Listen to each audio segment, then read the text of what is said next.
हे भक्तगण, माँ दुर्गा स्वयं कहती है, जो मेरी इस कथा का ध्यानपूर्वक श्रवण करेगा उसके समस्त दुखों का नाश मैं कर दूंगी, और जो इस कथा का प्रचार करेगा उसके करोड़ों पाप नष्ट हो जाएंगे और उसे सुख समृद्धि की प्राप्ति होगी।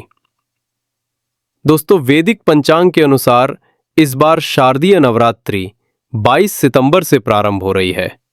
ये पर्व जगत जननी आदि शक्ति मां दुर्गा को समर्पित है। इन 9 दिनों में मां के 9 स्वरूपों की पूजा की जाती है, व्रत रखा जाता है और मां से सुख, समृद्धि, आरोग्य तथा मोक्ष की कामना की जाती है। देवी भागवत पुराण में इस व्रत की महिमा का बड़ा ही अद्भुत वर्णन मिलता है। वहां कहा गया है कि जो भी इस कथा को एक बार भी ध्यानपूर्वक सुन ले, उसके करोड़ों पाप नष्ट हो जाते हैं और जीवन में आनंद व समृद्धि का प्रकाश फैल जाता है। एक समय की बात है, कैलाश पर्वत पर भगवान शिव गहन ध्यान में लीन थे। ठंडी हवाएं बह रही थी, बर्फ से ढकी चोटियों पर दिव्य आभा झिलमिला रही थी। इसी समय वीणा की मधुर ध्वनि सुनाई दी।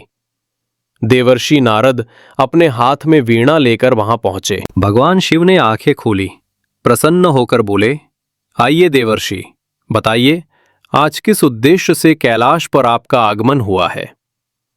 नारद जी विनम्र स्वर में बोले, हे प्रभु, मैं नवरात्रि व्रत का महत्व जानने आया हूं। ये व्रत क्यों किया जाता है, इसके नियम और विधि क्या है, इस व्रत को करने से मनुष्य को कौन सा फल प्राप्त होता है। हे महादेव, कृपया इसका ज्ञान दीजिए। महादेव मुस्कुराए और बोले, देवर्षि, आपने अत्यंत उत्तम प्रश्न किया है। आपके माध्यम से यह रहस्य पूरे संसार को ज्ञात होगा। सुनिए, मैं आपको नवरात्रि व्रत की एक अद्भुत कथा सुनाता हूं। बहुत समय पहले कौशल देश में धनंजय नाम का एक वैश्य रहता था। वो स्वभाव से निर्मल, सत्यनिष्ठ, शांत और धर्मप्रिय था। अतिथि का सम्मान करता, देवताओं की पूजा करता, पितरों का तर्पण करता, परंतु उसकी सबसे बड़ी समस्या थी अत्यंत दरिद्रता। उसके पास विशाल परिवार था, बहुत से पुत्र और पुत्रियां, परंतु सभी आलसी, कोई काम नहीं करता। घर में इतनी गरीबी कि दिन में खाने को कुछ न मिलता। सिर्फ रात को जो थोड़ा बहुत अन्न हाथ लग जाए, वही सब मिलकर खाते। कल्पना कीजिए, दिन भर छोटे छोटे बच्चे भूख से रोते, पेट पकड़कर जमीन पर लौटते और माँ बाप के आंसुओं से वातावरण भर जाता। धनंजय अपनी भूख मिटाकर नहीं, बल्कि अपने बच्चों को खिलाकर ही जीता था। वो खुद कई कई दिन भूखा रह जाता। एक दिन उसके घर एक विद्वान ब्राह्मण पहुंचे। धनंजय ने उनके पैर धोए, प्रणाम किया और थोड़ा सा जो भी अन्न घर में था वो उन्हें अर्पित कर दिया। फिर अत्यंत व्याकुल होकर बोला, हे ब्राह्मण देव, यदि आप हमारे अतिथि धर्म से प्रसन्न हैं तो कृपया मुझे एक उपाय बताइए। मैं धन की कामना नहीं करता, पर इतना मिल जाए कि अपने परिवार को भूखा न सुलाना पड़े। मेरी पुत्री विवाह योग्य हो चुकी है, पर विवाह के लिए मेरे पास कुछ भी नहीं है।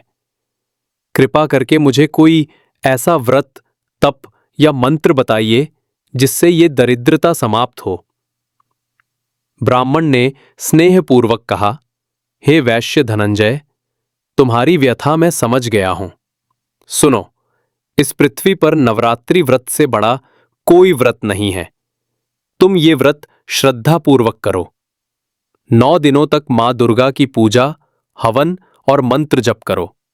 देखना, तुम्हारी दरिद्रता नष्ट होगी और जीवन सुख समृद्धि से भर जाएगा। याद करो, वनवास के दौरान स्वयं श्री राम ने भी इस व्रत का अनुष्ठान किया था। इसी व्रत की शक्ति से उन्होंने समुद्र पर सेतु बनाया और रावण का वध करके मैं माता सीता को पुनः प्राप्त किया। ब्राह्मण की बात सुनकर धनंजय ने उन्हें गुरु मान लिया, दीक्षा ली और पूरे समर्पण के साथ नवरात्रि व्रत का अनुष्ठान प्रारंभ किया। दिन पर दिन, वर्ष पर वर्ष वो श्रद्धा और संयम से मां दुर्गा की साधना करता रहा। 9 वर्षों तक उसने पूरे मन से ये व्रत किया। 90 वर्ष की अष्टमी की रात्रि अर्धरात्रि का समय था। दीपक की लौ स्थिर थी। धनंजय भक्ति में लीन होकर मंत्र जप कर रहा था। तभी दिव्य प्रकाश प्रकट हुआ। पूरे वातावरण में सुरभि फैल गई। आसमान से पुष्प वर्षा होने लगी और साक्षात मां महेश्वरी प्रकट हुई। तेजस्विनी स्वरूप, चारों ओर प्रकाश की आभा। मां ने मधुर स्वर में कहा, पुत्र धनंजय, मैं तुम्हारी भक्ति से अत्यंत प्रसन्न हूं। जो भी वर मांगना हो निस्संकोच मांगो। धनंजय कांपने लगा। आंखों से आंसू बह निकले। वो हाथ जोड़कर बोला, हे मां, आपके दर्शन ही मेरे लिए महानतम धन है। मुझे अब और कुछ नहीं चाहिए। बस इतनी कृपा कीजिए कि मेरे बच्चे भूखे ना सोएं, मेरे घर में अन्न की कमी न हो। मां दुर्गा मुस्कुराई और बोली, हे पुत्र, तुम्हारी दरिद्रता अब सदा के लिए समाप्त होगी। तुम्हारा घर धन धान्य से भर जाएगा। तुम्हारी पुत्री का विवाह धूमधाम से होगा और आने वाली पीढ़ियां सुख समृद्धि से पूर्ण होंगी। इतना कहकर मां अदृश्य हो गई। अचानक धनंजय का कुटिया जैसा घर चमक उठा। छोटी सी झोपड़ी देखते ही देखते एक भव्य महल में बदल गई। सोने चांदी रत्नों और अन्न का भंडार भर गया। बच्चों के चेहरों पर खुशी लौट आई। पुत्रियां हंसने लगीं। भूख प्यास मिट गई। जल्द ही पुत्री का विवाह धूमधाम से संपन्न हुआ।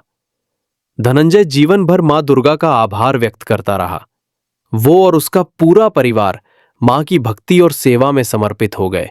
भगवान शिव ने कथा समाप्त कर नारद जी से कहा, हे देवर्षि, यही है नवरात्रि व्रत की महिमा।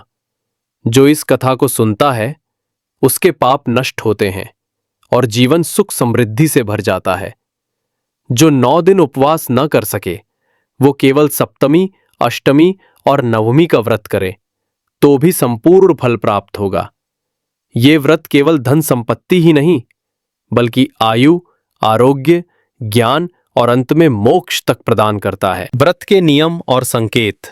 व्रत का आरंभ संकल्प से करें। मन और हृदय शुद्ध होना चाहिए। सात्विक भोजन करें।